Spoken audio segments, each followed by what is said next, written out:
નમસ્કાર. Go to શિક્ષા YouTube ચેનલમાં આપનું હાર્દિક સ્વાગત છે. આજે આપણે પોષણ સંગમ એપ્લિકેશનની અંદર 3 પ્રકારના બાળકોમાં ઇઝીએફ, સીમામ અને અંડરવેટ આ બાળકોની આરોગ્ય તપાસ દર મહિને કરવાની હોય છે અને એ આરોગ્ય તપાસની એન્ટ્રી પણ આપણે પોષણ સંગમમાં કરવાની છે. હવે દર માસે આ પોષણ સંગમ એપમાં બાળકોની તબીબ પરીક્ષણ એટલે કે આરોગ્ય તપાસની એન્ટ્રી કઈ રીતે કરવાની છે તે આજે શીખવાનું છે. તો દરેક બહેનો છે અંત સુધી વિડીયો નિહાળવો અને અમારી ચેનલ ગો ટુ શિક્ષાને સબસ્ક્રાઈબ ન કરી હોય તો સબસ્ક્રાઈબ કરી લેજો અને બેલ આઇકન પર ક્લિક કરજો, જેથી અમારી અપડેટ અવારનવાર મળતી રહે. અને વિડીયોને લાઈક કરવાનું ભૂલતા નહીં. ઉપરાંત આપના કેન્દ્રનું નામ ખાસ કોમેન્ટ કરજો. તો ચાલો આપણે જોઈએ કે આ વિડીયોની અંદર આપણે બાળકોની તબીબ પરીક્ષણની એન્ટ્રી કઈ રીતે કરવાની છે એ શીખવાનું છે. તો ચાલો આપણે એક ઉદાહરણ દ્વારા તમને 3 પ્રકારની એન્ટ્રી કઈ રીતે કરવાની છે તે શીખવી દો.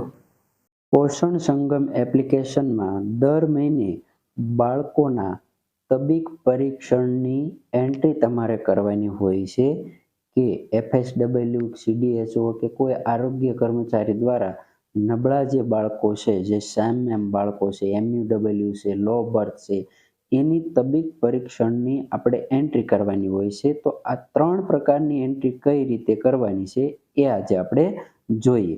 સૌ પ્રથમ તો તમારી પોષણ સંગમ એપ્લિકેશન ખોલવાની છે. એપ ખોલશો એટલે આવું હોમ પેજ આવશે. તમારે અહીંયા નીચે જે તમને આ દેખાય છે, જે ગોળ ચકડું, આમાં તમારે જવાનું છે. હવે એમાં 3 પ્રકારના ઓપ્શન આવશે. ઇઝીએફ છે, ઇઝીએફમાં 0 થી 6 માસના બાળકો, સીમેમમાં 6 માસથી 5 વર્ષના અને આમાં 6 માસથી 5 વર્ષના અંડરવેટમાં. તો પહેલી એન્ટ્રી છે આપણે ઇઝીએફની કરવાની છે. તો આવી રીતે નોંધણીમાં જવાનું છે. જો આવી રીતે ખુલે તો પહેલું ઓપ્શન છે નોંધણી, એમાં જવાનું છે. હવે એમાં આટલા નામ છે. આ પહેલું નામ છે. આ બધાની આપણે દર મહિને તબીબ પરીક્ષણની એન્ટ્રી કરવાની છે. તો કઈ રીતે કરવાની છે? તો આ ખોલવાનું છે. તો કઈ રીતે એન્ટ્રી કરવાની? દાખલા તરીકે આ પહેલા બાળકની એન્ટ્રી કરવાની છે તબીબ પરીક્ષણની. તો આ નામ ઉપર ટચ કરવાનું છે. નામ ઉપર ટચ કરશો એટલે તમને આવું તબીબ પરીક્ષણ એવું લખેલું આવશે, એમાં ટચ કરવાનું છે. હવે એની અંદર તમારે આ જે ઓપ્શન જોવા મળે છે, અહીંયા તબીબ મૂલ્યાંકનની તારીખ, એટલે જે તારીખે આ બાળકની આરોગ્ય તપાસ થઈ છે એ તારીખ અહીંથી સિલેક્ટ કરવાની છે. ત્યારબાદ બીજા નંબરનું ઓપ્શન છે, આ કોના દ્વારા પરીક્ષણ કરવામાં આવ્યું છે એ સિલેક્ટ કરવાનું છે. તો આમાં FSW છે, CHO, PSC, MO જે આવતું હોય. દાખલા તરીકે હું એક એક્ઝામ્પલ ઉદાહરણ આપું છું કે મમતા દિવસના દિવસે આ બાળકની તપાસ FSW દ્વારા કરવામાં આવી છે. તો મેં FSW સિલેક્ટ કર્યું છે. પછી બાળકને કોઈ બીમારી હોય તો હા નામાં જવાબ આપવાનો છે. ત્યારબાદ અહીંયા આગળ વધો એમાં જવાનું છે. હવે આગળ વધો એમાં જશો એટલે આવી પ્રોસેસ થશે. હવે એક બાળકની એન્ટ્રી થઈ. હવે તમારે બીજા બાળકની એન્ટ્રી કરવી છે. તો આમાં ક્લિક કરવાનું છે, પ્રોફાઇલ પર પાછા જાઓ. આવી રીતે જશો એટલે જો આ પહેલા બાળકની એન્ટ્રી થઈ ગઈ એટલે અહીં ડન લખેલું આવ્યું, મતલબ ચાલુ મહિનાની તબીબ પરીક્ષણની આની એન્ટ્રી થઈ ગઈ. એવી જ રીતે બીજા બાળકની એન્ટ્રી કરવાની છે. તો આવી રીતે છે, જે તારીખ હોય એ FSW કે કોઈ પણ CDS, અહીંયા જો તમારે જેના દ્વારા તપાસ થઈ હોય એ જ તમારે સિલેક્ટ કરવાનું છે. ત્યારબાદ અહીંયા આગળ વધો. આવી રીતે પ્રોસેસ કરશો પછી પાછા પ્રોફાઇલ પર જવાનું છે. તો ઘણી વખત અહીંયા ડન લખેલું આવતા ન આવે તો કદાચ કંઈક એન્ટ્રી બાકી રહી ગઈ હોય તો ફરી વખત આવી રીતે એન્ટ્રી કરવાની છે. એટલે આવી રીતે એન્ટ્રી પૂરી કરવાની છે. જો મેં અહીંયા દરેક બાળકની તબીબ પરીક્ષણની એન્ટ્રી કરી દીધી છે એટલે અહીંયા ડન લખેલું આવી ગયું છે. તો આવી રીતે છે આપણે ઇઝીએફની એન્ટ્રી કરી છે. જો આપણે આ પહેલા ઇઝીએફ, આ પહેલો ઓપ્શન આવે છે એની એન્ટ્રી પૂરી કરી. હવે આ ચેક કરી શકો છો, નોંધણીમાં જાઓ એટલે તમને બતાવે જો બધી એન્ટ્રી થઈ ગઈ. હવે બેક થઈ અને પછી અહીં તમારે બીજી એન્ટ્રીમાં જવાનું છે, સીમેમમાં.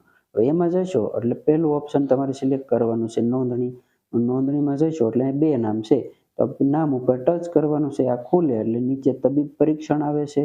હવે એમાં કોના દ્વારા થઈ, જેના દ્વારા થયું હોય એ સિલેક્ટ કરવાનું છે. બીમારી હોય તો હા ના જે આવતું હોય એ ટિક કરવાનું છે અને ત્યારબાદ આગળ વધો એમાં ક્લિક કરવાનું છે. એટલે આનું તબીબ પરીક્ષણની એન્ટ્રી થઈ ગઈ છે. ત્યારબાદ બીજું નામ સિલેક્ટ કરવાનું છે. એવી રીતે બીજું નામ સિલેક્ટ કરી અને આગળ વધો એવી રીતે. હવે ઘણી વખત જો તમે આ એન્ટ્રી કરો છો તોય તે અહીંયા ડન લખેલું નહીં આવે તો તમારે શું કરવાનું છે, એવી રીતે તમે બેક થઈ અને એવી રીતે રિફ્રેશ કરો, ફરી વખત ખોલો, એવી રીતે રિફ્રેશ કરો એટલે થોડી વારમાં આવી જશે. ઘણી વખત તમે એન્ટ્રી કરો સર્વર એરર હોય તો પ્રોબ્લેમ આવી શકે છે. તો આવી રીતે તમારે થોડી વાર પછી ચેક કરવાનું છે અથવા તો તમારે આવી રીતે એન્ટ્રી પૂરી કરી દેવાની છે. જો આવી ગયું તો આવી રીતે રિફ્રેશ કરો એટલે ડન આવી ગયું, મતલબ સી મેમની બંને એન્ટ્રી પૂર્ણ થયેલ છે. બેક થવાનું છે, જો આવી રીતે ચેક કરી લો થઈ ગઈ. ત્યારબાદ તમારે ત્રીજી એન્ટ્રી કરવાની છે અંડરવેઇટની. અંડરવેઇટમાં ખોલવાના છે, પછી નોંધણીમાં જવાનું છે. થોડી વાર ખુલે તો રાહ જુઓ, ઘણી વખત એરર હોય છે કે આમાં 3 નામ છે તો આવી રીતે નામ ખોલ્યા. આપેલી એન્ટ્રી પછી પ્રોફાઇલ પર પાછું જવાનું છે, બેક થવાનું છે.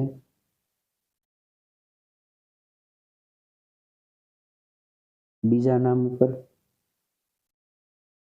આવી રીતે તમારે એન્ટ્રી પૂર્ણ કરવાની છે.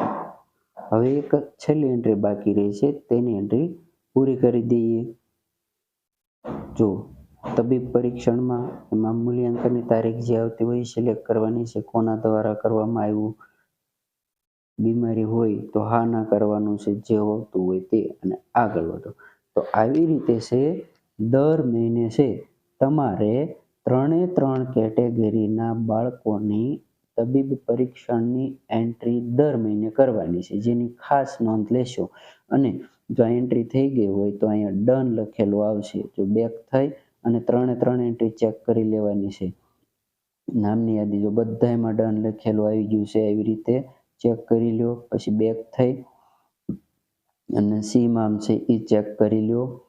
જો 2 થઈ ગઈ પછી બેક થઈ અને અંડરવેટ ચેક કરી લો. તો આવી રીતે છે તમારે દર માસે પોષણ સંગમ એપમાં 3 પ્રકારની કેટેગરી એટલે કે ઇજીએફ, સીમામ અને અંડરવેટના 3 પ્રકારના બાળકોના તબીબ પરીક્ષણની એન્ટ્રી આવી રીતે કરવાની છે. જો આપને આ વિડીયો ગમ્યો હોય તો અમારા વિડીયોને લાઈક કરો, શેર કરો અને અન્ય વર્કર બહેનો સુધી પહોંચાડો. અને સબસ્ક્રાઈબ કરવાનું બાકી હોય તો ખાસ સબસ્ક્રાઈબ કરી લેજો અને આપના કેન્દ્રનું નામ કોમેન્ટ જરૂર ને જરૂર કરજો.